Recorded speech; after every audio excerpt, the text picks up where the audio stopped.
लोकसभा चुनाव की तारीखें जैसे जैसे नज़दीक आती जा रही है, वैसे वैसे तमाम पार्टियां अपने जो है जनता के बीच जाकर के अपने पक्ष में वोट मांग रही है।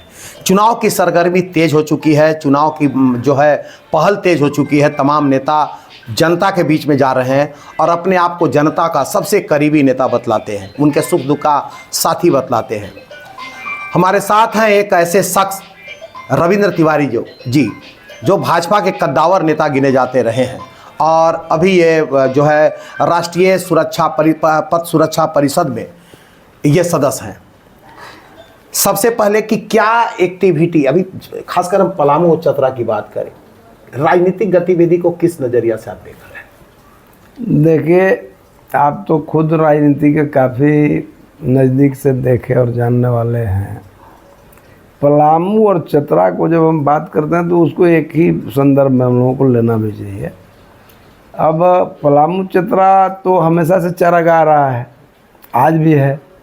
कोई भी दल आज के तारीख में, जब पहले आज से पहले इंदिरा जी के नाम पर, राजीव जी के नाम पर वोट होता था, अब मोदी जी के नाम पर वोट होता है। तो आज मोदी जी के पक्ष में माहौल है, इसलिए हम लोग जानता है कि भाई मोदी जी का सिंबल ही जीत की गारंटी है और गारंटी दिखता भी है, क्योंकि दूसरे दल के लोग भी न उनके पास नीति है, न नियत है, न कैंडिडेट है। जिस तरह का कर रहे हैं उससे मुझे तो कहीं लड़ाई दिखता उगता नहीं है। मुझे स्पष्ट रूप से दिखता है कि वोट का मार्जिन ऊपर नीचे जो हो जाए, लेकिन भाजपा दोनों सीटों पर बेदाग जीतती हुई दिखती है। सवाल है कि इंडी गठबंधन में कई दल मिले हुए हैं और लगातार इंडी गठबंधन ये कह रहा है या भाजपा पर लगातार प्रहार कर रहा है, महंगाई को लेकर के, भ्रष्टाचार को लेकर लगातार प्रहार कर रहा है। ऐसे में क्या इंडी गठबंधन को जो प्रत्याशी हो एक रख पाएगा? देखिए, ये चूँकि कोई भी प्रत्याशी कोई भी दल में राजनीति करता है तो सबकी अपनी अपनी अपेक्षाएं होती हैं और वो अपने हिसाब से तैयारी करता है। तो निश्चित रूप से जिसको टिकट नहीं मिलेगा या जो टिकट ले पाने में असमर्थ होगा, गठबंधन में अब किसी दल का सीटें नहीं मिलेगा, तो वैसे लोग जो लड़ने के लिए ही राजनीति में हैं वो तो लड़बे करेंगे। आप जब लड़ेंगे तो निश्चित रूप से विभाजन होगा, और जब विभाजन होगा, ज़मीन पर कोई राजनीति तो अब कर नहीं रहा है। हर किसी को किसी न किसी दल या किसी न किसी नेता के सहारे ही राजनीति करना है। आज क्षेत्र के जनता के हितों में तो अब किसी को ज़रूरत भी नहीं है, अब कोई करता भी नहीं है और न जनता भी चाहती है। अब केंद्र के राजनीति के हिसाब से केंद्रीय नेतृत्व के चेहरे पर अगर वोटिंग होगी तो कोई स्थानीय मुद्दों को प्राथमिकता क्यों देगा? देना भी नहीं चाहिए। तो आज के तारीख में इसीलिए मैंने कहा कि एनडी गठबंधन जो है उसके पास मुद्दा क्या है? अब कुछ जेल में है, कुछ बेल पर है, तो ऐसे लोगों पर जनता कैसे भरोसा करेगी? तो किसी भी कैंडिडेट को एनडीए देगा तो निश्चित रूप से आज के तारीख में वो विनिंग में है। लेकिन यह भी सही है कि मुझे याद है, आपको भी ध्यान में होगा, 84-85 में इंदिरा जी के हत्या के बाद कांग्रेस का सिंबल ही तूफान का ले आता था, जीतने की गारंटी होती थी। तो उसी में नतीजा ये हुआ कि कांग्रेस के पास राजनीतिक कार्यकर्ता विलोप होते चले गए। उस समाज से उनका जो संबंध था वो समाप्त होने लगा। ठीक यही स्थिति आज भाजपा के पास है। भाजपा के सारे नेता, सारे कार्यकर्ता ये मानते हैं कि चूंकि मोदी जी का सिंबल ही जीत की गारंटी है, पूरा हर जगह चल रहा है, आंधी तूफान है। अब कितना किसको मिलेगा नहीं मिलेगा, तो जब जीत की गारंटी है तो जनता उसमें तो वैसे भी साइफर होगी, महत्वहीन होगी। आप बहुत अच्छे मतलब मंझे हुए एक नेता हैं। आज के नेता 5 मिनट में दल बदल लेते हैं, तो क्या विचारधारा तुरंत बदल जाती है? गजब की स्थिति है आज किसी पार्टी में, कल किसी, तो विचारधारा से जुड़े हुए नेता नहीं लगते हैं आपको? देखिए, आज ही नहीं, अगर आपको ध्यान होगा तो जो राजनीति के मुख्य धारा में जितने भी लगभग नेता होते हैं उसमें 2-4-5% अगर छोड़ दीजिए तो सभी धारा के साथ बदलते रहते हैं। आज मेरे ही भाजपा में अगर 400 का नारा हमारा दल लगा रहा है, माननीय मोदी जी लगा रहे हैं, लेकिन अगर 300, 350, 400 सीट हम जीत भी जाएंगे तो उसमें विचारधारा से जुड़े हुए कितने भाजपा ही आएंगे? निश्चित रूप से 80-90% ऐसे ही आएंगे जिनको भाजपा के विचारधारा से कोई लेना देना नहीं है। चूंकि आज मोदी जी का माहौल है, मोदी जी का सिंबल जीत की गारंटी है, इसलिए ऐन प्रकार वो आ गए हैं, जीत कर जाएंगे, फिर माहौल इधर से उधर कहीं देखेंगे, उधर चले जाएंगे। तो ये सत्ता के साथ चलने की भूख कोई आज की नहीं है। और जो सत्ता के मुख्य धारा में राजनीति में जो भी लोग हैं करने वाले, वो इसी के माहिर होते हैं। वरना हम ही को आप देखिए, भाजपा में जिस तरह की स्थिति है, मेरे ऐसा अगर विचारधारा का नहीं जुड़ा हुआ होता तो भाजपा ही हम अपने आप को क्यों कहेंगे, काहे को कहेंगे, क्यों कहना चाहिए हमको।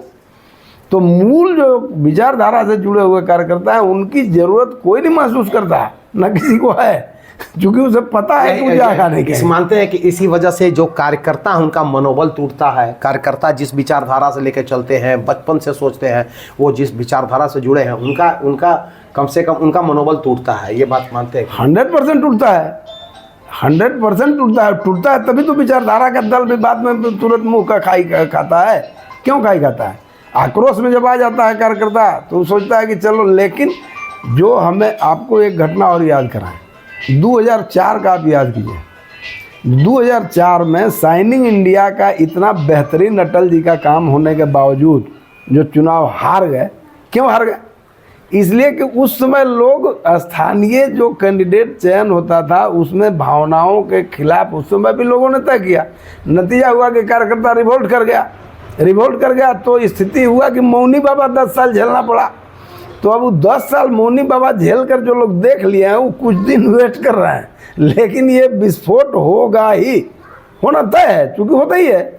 गुलामी स्वीकार जो विचारधारा से जुड़े हुए लोग होते हैं, वो बहुत लंबे समय तक गुलाम मानसिकता में नहीं रह सकते, नहीं जी सकते। ये प्रकृति का नियम है, ये होगा ही। एक सवाल, अंतिम सवाल आपसे, आपको क्या लगता है कि आप ऊँट किस करवट बैठेगा पूरे? जैसे अब की बार भाजपा 400 पार, क्या लगता है ये भाजपा का जो नारा है, या जो मतलब जो लोग हैं यहाँ से भाजपा से प्रत्याशी हैं, क्या इनमें वो क्षमता है कि वो भाजपा का जो नारा है उसको पार घाट लगा सकते हैं? देखिए, भाजपा के नारा के लिए गरीब प्रत्याशी पर क्यों हम आप मर रहे हैं दाव? जब मोदी जी खुदे अपने अलावा दूसरे किसी को रखिए नहीं रहे हैं कहीं, जब हर जगह कहिए रहे हैं कि मोदी है तो मुमकिन है। जब मोदी है वो मुमकिन नहीं है तो फिर प्रत्याशी की क्या नहीं है? भाजपा तो गुम है, भाजपा तो है ही नहीं है कहीं। भाजपा कहीं दिखता हो तो बताइए। वो तो ऐसे ही वो खुद ही कह रहे हैं कि मोदी है तो मुमकिन है, मोदी की गारंटी। अब मोदी की गारंटी है तो सब मोदी की गारंटी है, तो बेचारे इन कैंडिडेट को क्यों हम लोग बलि चढ़ा रहे हैं? ये लोग जीत गया तो मोदी के नाम पर, हार गया तो मोदी जी जाने, उससे इसका तो कोई लेना देना है नहीं। ये गरीब तो सारा एनर्जी ये लोग लगाता है इसीलिए मोदी की गारंटी लेने के लिए कि भाई मोदी का सिंबल मिल जाए, बात खत्म। तो उसमें न इनका गलती है न किसी का गलती है। अब आने वाला समय, अब रही बात 400 सीट की, तो आज मैं आपको बताऊं, रियल में भाजपा के खिलाफ लड़ने के लिए कोई ग्रुप, कोई संगठन, कोई विचारधारा है भी क्या? है ही नहीं। तो जैसे फुटबॉल के गेम में अगर एक साइड से कोई डिफेंसे ना हो, कोई गोलियां ना हो, जितना मन हो गोल ठोकिए, तो अभी तो यही पोजीशन है। अगर हार जाएंगे तो उनका दुर्भाग्य होगा। 400 के हमको तो लगता है कि आज के तारीख में 500 सीट हो जाना चाहिए, लेकिन अब क्या होगा ये तो ये जाने। चलिए, आप क्या सोचते हैं? छोड़िए, अब तो राजनीतिक के पूरे ये राजनीतिक के जो बिसात बीच गई है झारखंड में, खासकर झारखंड के अभी 14 सीट की बात हम करें, क्या लगता है झारखंड में कितने सीटों पर भाजपा इस बार चुनाव में अपना परचम लहराएगी? देखिए, मुझे तो लगता है कि जो पहले 12 सीट था तो 10-12 से कम तो नहीं होगा, क्योंकि कोई लड़ने वाला है नहीं। जो थोड़ा बहुत लड़ने में कैंडिडेट के आधार पर ही लड़ाई खड़ी हो सकती थी, लेकिन जो यूपीए फोल्डर के कैंडिडेट्स का जो चयन हुआ उसमें 1-2-3 सीटों से अधिक जगह पर मैं लड़ाई में कहीं देख नहीं रहा हूँ। ठीक है, अनेकों परिस्थिति जन्य कारण होते हैं जिससे जीत हार होती है, लेकिन कैंडिडेट के चयन के आधार पर हम कह सकते हैं कि मुश्किल से 3 सीटों पर भाजपा के खिलाफ यूपीए लड़ती हुई दिखती है, बाकी कहीं लड़ती हुई भी नहीं दिखती। क्या कहेंगे? पलामू के और चतरा के दोनों सीट पर, दोनों जगह सीट निकाल रही है भाजपा, आपका ये मानना है? हाँ, मुझे तो स्पष्ट दिखता है, क्योंकि यहाँ भी आप देखिएगा तो जो यूपीए फोल्डर से कैंडिडेट जिसको बनाई है, ठीक है कि यहाँ की बेटी है ये, लेकिन बहुत उसको पहचान है। या चूँकि देखिए 1700-1800 बूथ होते हैं, पार्लियामेंट कोई छोटी बात होती नहीं। और संगठन के दृष्टि से आरजेडी या कांग्रेस के पास इतना बड़ा संगठनिक क्षमता नहीं है कि हर बूथ पर इनके पास लोग हैं। अगर हैं भी तो उनमें सहमति नहीं है, कोई एक दूसरे को जानता पहचानता भी नहीं है। और बीजेपी यहाँ पर बाजी मारती हुई दिखती है। बीजेपी के पास हर बूथ पर, हाँ, हर बूथ पर 10, 15, 20, 25 कार्यकर्ता हैं भले वो कितने ईमानदार हैं, कितने वफादार हैं, नहीं है, इस पर सवाल हो सकता है, लेकिन है इससे कहीं इनकार नहीं हो सकता है। इसलिए निश्चित रूप से भाजपा क्या कहेंगे इस बार के चुनाव में जितने भी प्रत्याशी हैं, लोग जो है क्या सोचकर वोट दे, क्या कहेंगे? प्रत्याशी के नाम पर वोट मांगने की जरूरत क्या है? जब मोदी ही गारंटी है तो प्रत्याशी का जरूरत क्या है? हम तो बार बार ही बात बोल रहे हैं। ये है रविंद्र तिवारी जी, जो राष्ट्रीय सड़क सुरक्षा परिषद के सदस्य है और भाजपा के दिग्गज नेता जाने जाते हैं। इन्होंने कहा जब मोदी ही गारंटी है तो कैंडिडेट की बातें नहीं है, यहाँ कैंडिडेट का सवाल ही नहीं उठता है। जब केंद्र ने खुद ही जिम्मेवारी उठा लिया है तो कैंडिडेट, इसलिए कैंडिडेट भी हैं जो वो मोदी के नाम पर चुनाव जीतना चाहते हैं, इसलिए स्थानीय मुद्दा गौन हो जाता है। इन्होंने ये भी कहा कि जो दो सीट है चतरा और पलामू के, यहाँ जो कैंडिडेट आए हैं, चाहे वो मतलब जो भी इंडी गठबंधन से, उनका इतना बिसात नहीं है कि वो भाजपा के कैंडिडेट को हरा सके, चूँकि हर भाजपा संगठन के दृष्टि से, कार्यकर्ता के दृष्टि से हर बूथ पर मजबूत नज़र है। और ये सभी किसी पार्टी में इतने कार्यकर्ता नहीं है जो बूथ स्तर तक मजबूत है। तो इसलिए कार्यकर्ताओं के बदौलत ये भाजपा ये दोनों सीट निकाल रही है। लेकिन सवाल फिर वही है कि स्थानीय मुद्दा हमेशा के लिए गौन रहा है और फिर गौन रहेगा, क्योंकि नाम स्थानीय मुद्दों को लेकर चुनाव लड़ा जा रहा है और ना ही कोई कार्य के बदौलत चुनाव लड़ा जा रहा है। लड़ा जा रहा है चुनाव तो सिर्फ ये है कि मोदी है तो मुमकिन है, मोदी है तो गारंटी है, इस अब की बार 400 पार। बस स्थानीय मुद्दा कहीं नज़र नहीं आ रहा है। स्थानीय मुद्दों की अगर बात करें न, जो यहाँ पलामू में जो बड़ी संकट है, पेयजल समस्या है, बिजली की, सड़क की, बेरोजगारी की, अब ये सब मुद्दे नज़र नहीं आते हैं। मुद्दा सिर्फ ये है कि मोदी है तो गारंटी है, मोदी है तो मुमकिन है, अब की बार 400 पार। अब देखना यह है कि ऊँट किस करवट बैठता है, यानी जनता किस करवट बैठती है और किसे अपना दोस्त बनाती है और किसे उस जगह पर जाने से, केंद्र की सत्ता में जाने से रोकती है। हम फिर मिलेंगे 10 को किसी नए शख्स के साथ, तब तक के लिए नमस्कार।